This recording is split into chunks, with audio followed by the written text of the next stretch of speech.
And I'm so excited about this. So first off, I want to say welcome to the channel if you are new here, and thank you to everybody who gave my father well wishes. He is doing better right now. We picked him up from the hospital, got him home yesterday, and he is doing fine. But listen, man, you guys, I'm sure you know by now that Oscar Isaac has been tapped to play the role of Moon Knight, and man, this is so exciting. Let me tell you something. When we see what Marvel is doing with Disney Plus and connecting that to the MCU, if you're a Marvel fan, you have to be excited, because what this means is that we are going to get so much more in the characters that we might see in the Marvel movies, because we get dedicated shows to them from Disney Plus. So I am crazy excited about that. But I do have to admit, I'm really looking forward to see kind of what Disney Plus does with this show in terms of how they bring it to us, because Mark Spector's character is a pretty complex character. As a matter of fact, let's check out what Feige says in D23 about Moon Knight.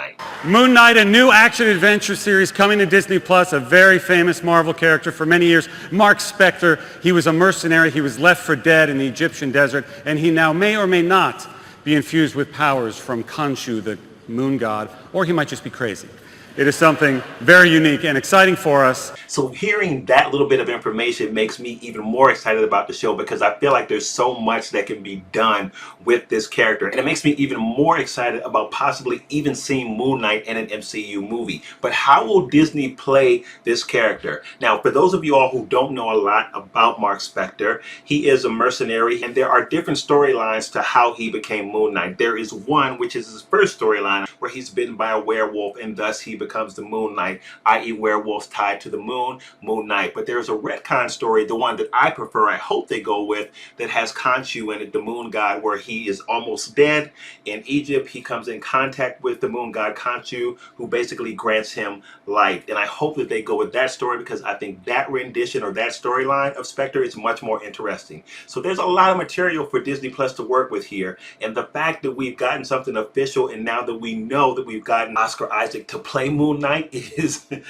beyond exciting. But it should be a really interesting character, and it should be a complex character, so we should get a lot of drama and hopefully a lot of deep character development. It's another reason why you have to love the fact that Disney is doing this as a show. We get to deep dive into this character, so then later if we see that character in a movie, we know that character, we can connect with that character, and Disney can just jump in with placing them in the movie. We don't have to do any character dev, because we've gotten that from the TV show. That's what's so excited about Disney doing what they're doing in developing their characters. It's just crazy exciting, because we get to see this marriage between the streaming service and the movies, and I think that there's so much more to come. I'm telling you, man, if you are a Marvel fan, if you are a superhero fan, then you should be really excited about this news. I think this is a big deal. I think the MCU is expanding. I think Kevin Feige is a genius, because of all the connections that he's making with all of these characters that we see him bringing into the MCU. And for me, I'm just so excited, because I say expand the universe, because that gives us more content. That gives us stuff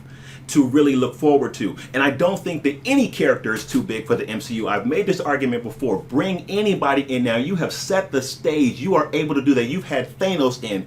You got Doctor Strange in. You got Wanda, the Scarlet Witch, and you have all of these crazy, powerful characters, and you can bring in anybody you want into the MCU, and that is very exciting for those of us that are fans. If you have not seen my Homelander versus Superman video, where everybody is calling me an idiot, a moron, four-letter words, you name it, because yes, I did say under certain circumstances that Homelander could beat Superman. I might have to do a follow-up video to that, because people are insulting my comic book knowledge, as if I don't know anything about Supes, as if I've never read any of his books.